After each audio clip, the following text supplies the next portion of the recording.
Welcome back to the Trademark Sports YouTube channel. Today we're going to be having a look at Michael Carianis' burning questions for 2024. Basically, the player with the most to prove at every single club. Look, I actually think Michael Carianis is one of the better rugby league journalists getting around it these days. There's obviously slim pickings, but look, he's not too bad. And to be honest, I actually value his opinion quite a fair bit. So let's get straight into it and see who he says is the best, like the player to watch from player with most to prove from every single club in 2024. Let me know who you think the player with the most to prove from your club is for this upcoming season. But yeah, let's crack on, get straight into it. If you like this video, make sure you drop a like, subscribe to the channel for more rugby league content because there's plenty coming your way. So let's get straight into it. So we'll go the Broncos. He's got Dean Mariner. So he says down here, I'll get myself out of the way a little bit here. So we'll go up. So we've got the youngster who will at some stage get a chance to fill in the spot left by Herbie Farnworth, who finished the season as one of the game's best centres. The 20-year-old has played just 6 games, but already teammate Billy Walters declared that Mariner is very fast and very raw. He shapes as another key strike weapon in an already potent backline, but will have to play second fiddle to Selwyn Cobbo early in the season. Here's the thing. I think he will start the season on the wing. I think that's the obvious choice, unless they play Corey Oates there, but I think saying a rookie, someone who's never played NRL, has the most to prove at NRL level, to me seems a bit harsh, if I'm honest. But I understand what he's saying and his angle, but I think there's other guys there that you could definitely say probably got a bit more to prove, like maybe a Billy Walters, because you've got one of the best young hookers in the country coming through, Blake Moser, putting pressure on that spot. You could have a look at what's his name? It'll come to me in a second. Brendan Piakura, because they got rid of Kurt Capel for him, starting on that left edge. You have a look at Selwyn Cobbo, because he's going to be filling in that centre spot according to all reports. So look, I think it's a bit harsh. I see what he's saying, but yeah, we'll move on to the Raiders. Josh Papali'i, this one I tend to agree with. So the veteran prop has probably had his quietest season in recent memory in 2023. Agree.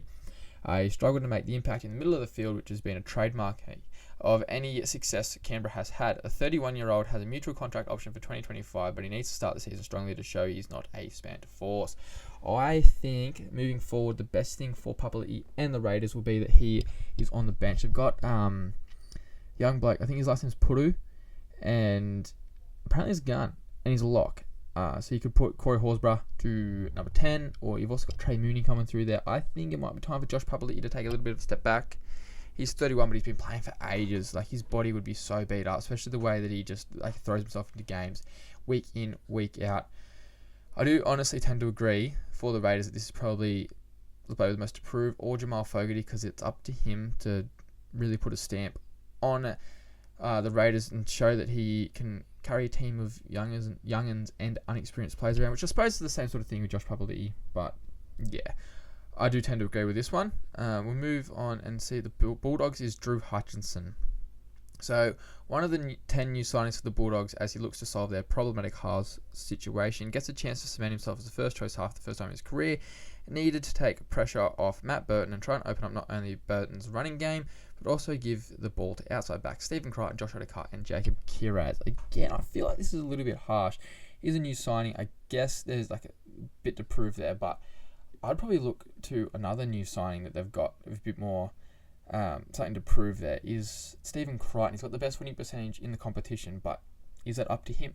Can he continue to have that winning mentality and that winning gene, if you will, at a struggling Bulldogs side? Toby Sexton, who was brought in last season to be a half, and they've brought in like 4 players that can play halfback. Can he be the number 1 guy for them in this situation? They're the players that I think probably have a little bit more to prove than Drew Hutchinson, who we've seen what he can do. I don't think there's any... I think he's played to his potential now. Obviously, when he was coming through as a junior, there was a lot more potential on him, but he had so many knee injuries and just problems with his body and stuff, and look, that happens. Like, it's just... Unfortunately, that's the way that contact sport goes sometimes, but yeah, I don't think Drew Hutchinson for the Bulldogs is probably the player with the most to prove, but I can also, again, see the angle he's coming from. Sharks, Toby Rudolph. The criticism surrounding the Sharks has been their lack of punch in the middle of the field. Rudolph's now entering his 5th season in the NRL and is in a period of his career where props take the step from being good players to become elite. He needs to create some havoc in the middle to help his side get on the front foot. I sort of tend to agree. I did have a sort of thing last season that I reckon Toby Rudolph could have been a bolter for the New South Wales Blues Origin side. Then he got injured and was out for the rest of the season. So I think you can probably take it a little bit easy on Toby Rudolph in that sense. I think you're looking to more of your Braden Hammond-Welles and Royce Hunts, who are meant to be that big impact X-factor front rower. Toby Rudolph's more about that plugger, that toiler, the bloke who is like, you're not going to watch him take a run and go, wow, he just put his team on the front foot, or make that massive tackle that just changed the momentum of the game, but he's always going to do his job, do the 1%ers. And I understand what he's saying, is like maybe he needs to become that front rower who does that, but I don't think that's Toby Rudolph's role on that side, but I do think he does need to step up, maybe just a touch more to take himself to that next level in his NRL career. Next up, we have from the Dolphins, Tom Flegler arises as a marquee signing off the back of his Kangaroos debut. He finished the season strongly at the Broncos, but was aided by playing off a middle forward rotation, which included Payne Haas and Pat Garrigan. He needs to take pressure off an aging fullback and set the tone. Yep, fair enough. I do agree with this pretty much wholeheartedly. Tommy Flegler, I don't know think there's any pressure on him. I think we all know what he can do. But yeah, I feel like he does have something to prove, that he can be the main man leading a pack. He does have help with Tom Gilbert coming there as well, but I mean, he's already been there, but yeah. Anyway, all right. Next one, Titans, AJ Brimson. The conundrum that former coach Justin Holbrook was unable to solve was how to ensure Brimson and rising star Jaden Campbell both in the game at the same time. Brimson's too good of talent not to be used. It comes as a major talking point for new coach Des Hasler, with suggestions Brimson may be shifted to the centres. And from all reports, that's what he's going to be doing. Again, like, I'm making this in mid-January, and I love how we already know that apparently he's playing centres. Like, just chill. Let him play trials. Let's see what happens, because Jaden Campbell might be a good centre. You don't know. Look, I sort of... I don't know if I agree with he has the most to prove at the Titans. I'm just trying to think who else. I think maybe even Jaden Campbell probably has to prove more that he deserves that starting fullback spot, because he's getting it.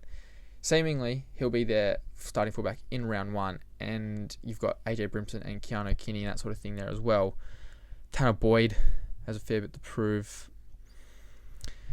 But yeah, I can see what he's thinking is with AJ Brimson. But Titans fans, rugby league fans in general, let me know who you think's got the most to prove at the Titans for 2024.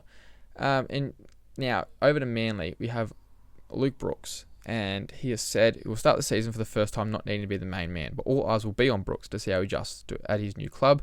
The pressure of running the NRL side, the pressure of running the side will be left to Daly Cherry Evans, while the brilliance should be kept up to Tom Taborovich. This should free Brooks up to play his best footy, but what is Brooks' best footy? Is that leading a side around? Is that being the brilliance? I think Luke Brooks will have the best season of his career this season. I mean, obviously he won Dally M Halfback of the Year in 2018 over some pretty big names as well, which is crazy. But he's never played finals football in his career. This is a good opportunity to do it. Seagulls have a pretty good roster going into this season. He does have pressure on him. There's a fair few halves and stuff getting around that club. But yeah, I do see that there'll be a lot of pressure on Luke Brooks this season, perhaps unfairly. But yeah, I think he does have a lot to prove this season, Luke Brooks, and I think him being away from the Tigers was the best thing for him. I think it'll clear his head up, and I think, as he said, it will free up his footy. But yeah, I'm actually really excited to see how Luke Brooks goes in 2024. Now, for the Storm, it's Christian Welch. The Melbourne four-pack have come under heavy fire late in the season. There's no doubting the attacking brilliance in the side, but they need more from their big man. Welch is the skipper, and it needs to find a way to bruise his opposition players. His trademark, I think Michael Carianis might be a fan. His trademark late offloads need to stay too. So the thing, I think I said it before. I said it in another video about the Titans talking about Beau Fermor. Players coming off an ACL usually have a pretty quiet season, like this first season come back, which Christian Welch did last season. So I think just a little bit of patience with him. I do think he'll play a lot better football in 2024. But yeah, and I think that they've got Sean Bloor came in. There's also young Tristan Powell. They'll probably come through, taking off the pressure off Christian Welch as well, which I think will definitely help his football. Now, the Knights is Kalen Ponga. Interesting. Let's just double down and go with the obvious one here, because really, without Ponga firing, can Newcastle really challenge for a premiership? After years of showing glimpses, Ponga produced his most consistent season last year and led Newcastle to the finals. If he can get near that form again, then the Titans will look for more than just a top 8 finish. So in that second sentence, it says, because really, without Ponga firing, can Newcastle really challenge for a premiership? does that not mean that the pressure is on, or players with the most to prove is everyone else but Ponga, like your other halves players, like your Jackson Hasty, your Crosslands, your Brayleys, your Gambles, Coggers, that sort of thing? Is it not? Don't they have more to prove? Because if Ponga's not firing, then they need to be able to step up and still get Newcastle winning. Anyway, I just think Ponga gets the clicks, Ponga gets the headlines. So that's why Ponga has the most to prove, even though he just won the Dally M as the best player of the season and led them. Like, I don't think he has anything to prove. I think we've seen what he can do now. I don't know if he has to. Anyway. I do think there's probably other players at the Knights that have more to prove than Callum Ponga. That's just my opinion. Cowboys, Jason Taumalolo. So it's that minutes and his impact on games are well down. The Cowboys co-captain says 4 years left in his mega deal, but his 23 performances were a shadow of the player who was once the game's most destructive forward. Cowboys need a rejuvenated Taumalolo to once again get back into finals contention, with a host of rising stars in their forward questions to be asked if Taumalolo can't produce. I think the game has moved past Taumalolo being that dominant forward, because when he was the most dominant forward, he was a middle with speed. There was none of that in the competition. His footwork and everything, like for how big he is and how well he can move, it's just nuts. It shouldn't be a thing. It shouldn't be legal. Like, how can a bloke that big move that well?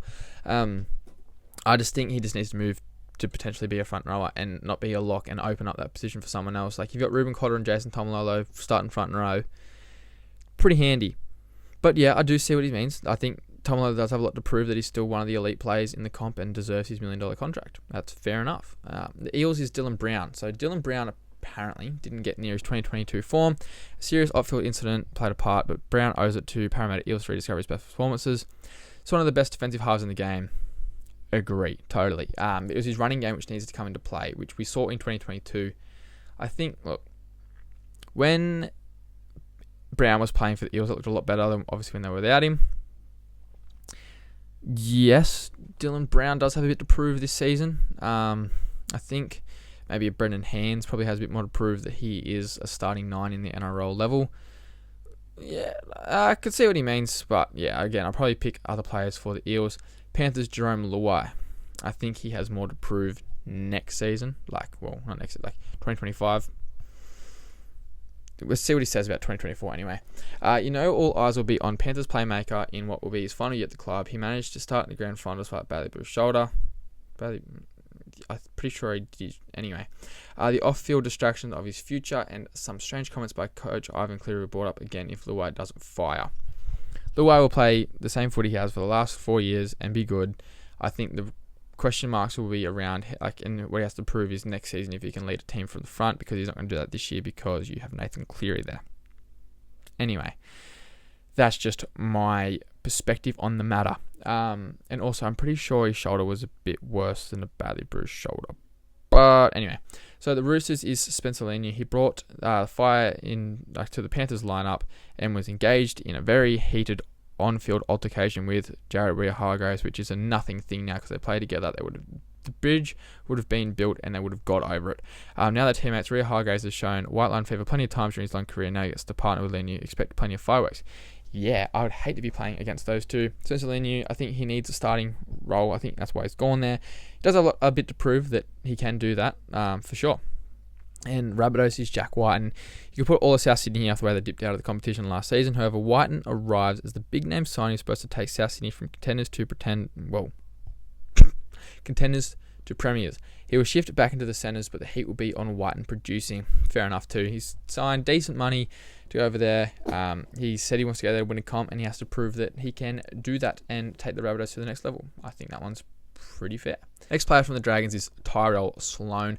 Dragons coach Shane Flanagan has made it a personal mission to turn Sloan's form around. Naturally gifted, but there are still serious question marks, that's meant to say, I believe, on his defensive application. Flanagan will have Sloan complete a mini boot camp aimed to give him some much needed steel. If it all comes off, then he could become a long-term fullback if the Dragons have craved. Yes and no. I think in an ideal world, Tyrell Sloan played Cup last year and Cody Ramsey was the fullback. So he probably just was thrown into a position that he didn't need to be in yet. Yeah, I think Zach Lomax has a bit to prove this season that he is what everyone said he was going to be. Who else you got there? yeah, look, I just think Tyrell Sloan cops a bit too much slack. Honestly, he tries his best, but I see what they mean and I see where they're coming from. We'll move on to the Warriors with Roger Tuivasa-Sheck, which we're giving him a lot of expectation early. Okay, it was an outstanding signing to entice Tuivasa-Sheck back from rugby to play out his NRL career. Play out his career in the NRL even. He returned to the NRL in a new position as centre and into a Warriors side who were the field goal story of 2023. We've seen other champions take time to readjust to their return upon, but if RTS can get anywhere near his pre-rugby form, it could be the Warriors' missing ingredient. Agree fully with that last statement, but again, does he have much to prove? He's a Dally M winner. I think the only thing he has to prove is that he's still got it. But can he play centre? Centre's a pretty hard position to defend. I think, look, I have a feeling after 8 weeks, Chance and Roger will swap. I think Chance is probably a better centre than Roger. And I think Roger's probably better fullback than Chance. I understand why they're playing him at centre because Chance was unbelievable last year and he's a really good fullback, but I think that will change pretty quickly. And lastly, we have the West Tigers, and it's Jaden Sullivan, a new recruit who has an opportunity to prove he's up to NRL. We'll battle it out for the starting spot, but the Tigers have invested heavily in the former Dragon by signing him on a 4-year deal worth $500K a season. I highly doubt that, because that's what he was on at the Dragon. I don't know. Interesting, anyway, because I don't know what he's on, but I don't reckon it would be $500K a year. But I think he's proven he's up to NRL level. It's just whether he can keep his body fit. Like, it's just every single time he's got a crack, he's broken down. He's had so many hamstring injuries and stuff. But I think he just has, what he has to prove is that he can lock down an NRL spot and be worthy of that position. So, anyway, that's it for the article. Let me know who you think has the most to prove at your club. Let me know what your thoughts on these players from the article are. I'll link it down below so you can go have a read yourself and whatnot, even though you just already have. But yeah, if you like this video and you want to see more stuff like this, send me some articles that you'd like me to react to and read and whatnot. But yeah, like and subscribe to the channel for more content, and thanks for watching. There we go, scene 1.